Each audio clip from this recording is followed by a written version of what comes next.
হযরতে ওমর রাদিয়াল্লাহু তাআলা আনহু হযরতে ওমর রাদিয়াল্লাহু তাআলা আনহুর জামানায় যখন মিশর বিজয় করার জন্য বাহিনী তৈরি করে দিলেন, সেনাপতি নিযুক্ত করে দিলেন সাদ ইবনে আবি ওয়াক্কাস রাদিয়াল্লাহু তাআলা আনহুকে। উনি যখন মিশর বিজয় করবেন, মনোযোগ দিয়ে শুনবেন, যখন তিনি চলে গেলেন এমত অবস্থায় দেখা যায় শহরের মধ্যে ঢুকবেন কিন্তু বাধাগ্রস্ত, প্রবেশ পথ বন্ধ করা হয়েছে, ঢুকার কোনো সুযোগ নাই। ওনারা অপেক্ষায় ছিলেন, ঢুকতে না পারলে বিজয় তো করা সম্ভব না। চিঠি পাঠিয়ে দিলেন হযরতে ওমর রাদিয়াল্লাহু তাআলা আনহুর কাছে, আমরা তো অনেক দিন চলে গেল, খাবার দাবার শেষ হয়ে যাচ্ছে, আমরা তাদের সাথে বিজয় করা তো দূরের কথা, ঢুকতেই পারতেছি না। হযরতে ওমর রাদিয়াল্লাহু তাআলা আনহু পাল্টা জানিয়ে দিলেন, ব্যাপারটা কি? তোমরা নিজের মধ্যে একটু গবেষণা করো, তোমরা নিজের দিকে একটু তাকাও, কিছু ত্রুটি বিচ্যুতি আছে কিনা নাই, সুন্নতের দিকে অগ্রসর আছো না সুন্নত থেকে গাফিল হয়ে গেছো, একটু লক্ষ্য করে দেখো নিজের সুন্নতের মধ্যে আমলের কমতি আছে না নাই। বলেন তো আপনার আমার জিন্দেগিতে সুন্নত কেন, ফরজই তো আমরা পালন করি না। হযরত ওমর রাদিয়াল্লাহু তাআলা আনহু চিঠি লিখে আবার রিটার্ন করে দিলেন, একটু নিজেদের মধ্যে গবেষণা করো, চিন্তা করো, এত দেরি হওয়ার তো কত না, কারণটা কি? একটু সুন্নতের দিকে খেয়াল করে নাও, কোন দিকে তোমাদের কমতি হয়ে গেছে। একজন ডাক দিয়ে বলেন, আমরা তো অনেক দিন যাবত হয়ে গেছে, হয়রান হয়ে যাচ্ছে, খাবার দাবার ফুরিয়ে যাচ্ছে, আমরা ঠিক মতো কিছু করতে পারতেছি না, একটা সুন্নতের ঘাটতি আমাদের মধ্যে দেখা যাচ্ছে। সেই ঘাটতিটা হচ্ছে আমরা সময় মতো মিসওয়াক করতে পারতেছি না। বলেন সুবহানাল্লাহ। চিন্তা ভাবনা করলেন, ঠিকই তো আছে, মিসওয়াক তো সময় মতো মিসওয়াক করতে পারতেছি না। আগামীকাল ফজরের নামাজের পূর্বে, ফজরের নামাজ যখন পড়ব, আমরা সবাই একত্রে মিসওয়াক করব, ফজরের নামাজ পড়ব। সকালবেলা আল্লাহ রাব্বুল আলামিন যা করেন করবেন। তারা যখন দুনিয়ার প্রান্তে এই শহরের মধ্যে চতুর্দিকে মিসওয়াকের জন্য গাছ থেকে ডালগুলা ভাঙা শুরু করলেন। সুবহানাল্লাহ বলবেন না? গাছ থেকে ডাল ভাঙা শুরু করলেন মিসওয়াকের জন্য। বলেন তো মিসওয়াক কি দিয়ে করতে হয়? ডাল দিয়ে।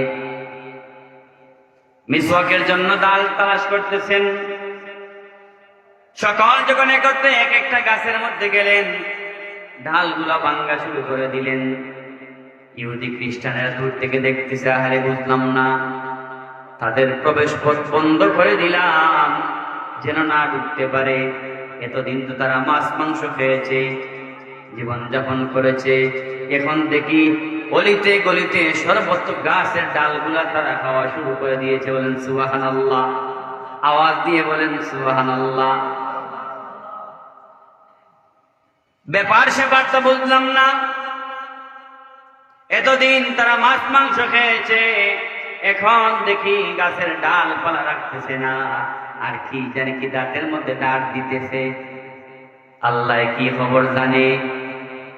বলেন তো আল্লাহর নবীর সুন্নত তরিকায় যদি কাজ হয়, সফলতা দিতে পারে কে? ইন্নামাল আমালু বিন্নিয়াত। নিয়ত যদি আপনার শুদ্ধ হয়ে থাকে, নিয়তের উপর বরকত দিয়ে থাকে কে? ওই ইহুদি খ্রিস্টানরা যখন দেখলো ব্যাপার সেপার বুঝলাম না, এতদিন যাবত তারা বড় অসহায় হালাক হয়ে গেছে, তাদের নিস্তেজ হয়ে গেছে, খাবার দাবার নাই। এখন দেখতেছি যেইভাবে তারা ডাল সংগ্রহ করতেছে, দাঁতকে ধার দেওয়া শুরু করতেছে, মনে হয় আমাদের সবাইকে তারা চাবাইয়া চাবাইয়া খেয়ে ফেলবে। সুবহানাল্লাহ বলবেন না? দাঁতকে তারা ধার দিচ্ছে, দাঁতকে এমন ভাবে ধার দিচ্ছে, মনে হয় আমাদেরকে তারা ভক্ষণ করেই নিবে।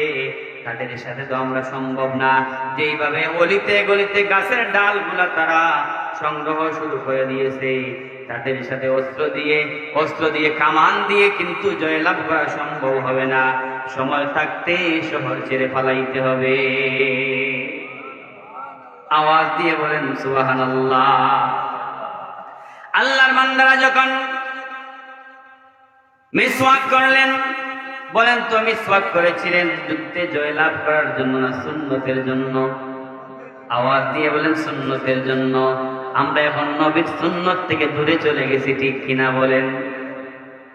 আল্লাহর বান্দারা যখন মিসওয়াক করলেন, এদিকে কাম শেষ হয়ে গেছে, মিসওয়াক করা শেষ হয়েছে, নামাজ শেষ হয়েছে সকাল বেলায়, একত্রে চিন্তা ভাবনা করলেন আসুন তো সবাই মিলে এদিকে ঢুকা যায় কিনা।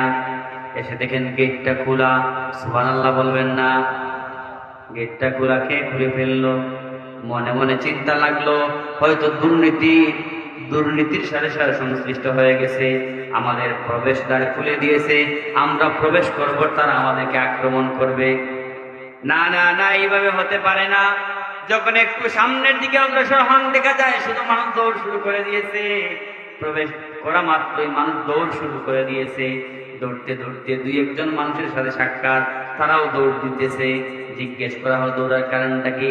ডাক দিয়ে বলে, ভাইরা আমাদের পিছনে আসার কারণ নাই, যেই মানুষগুলোকে খেয়েছেন আর আমাদেরকে খাওয়ার চেষ্টা করিলেন না। সুবহানাল্লাহ বলবেন না?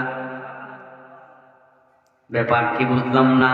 ডাক দিয়ে বলেন, আল্লাহ রাব্বুল আলামিন নবীর সুন্নতের একটা আমল করার কারণে আল্লাহ রাব্বুল আলামিন আমাদেরকে বিনা যুদ্ধে মিশরটাকে জয়লাভ করে দিয়েছে। বলেন সুবহানাল্লাহ।